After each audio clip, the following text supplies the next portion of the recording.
I'll be teaching you guys how you guys can download and install Valorant on your PC. So it's pretty simple. First you want to just search for download Valorant. So search for it. DOWNLOAD VALORANT. Once you search for download Valorant, click on over here Riot Games. Once you click on Riot Games, it's going to ask you to log in into your account. So make sure to log in into your account. After you log in into your account, it's going to show you my account option at the top. Click on my account and click on game download. Now from inside game download, you can see this option called download. Click on download. Once you click on download, your Riot Games will download just like this.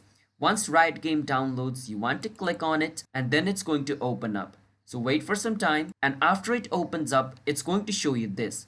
Now from over here, you can choose advanced option and choose at which location you want to download and save Valorant. After you choose the folder, you can click on install and Valorant will start to install. Once the installation is complete, you can start playing the game. That's how you guys can download and install Valorant on your PC. So if you guys found our video helpful, then hit the subscribe to our channel one step. I will see you guys next time.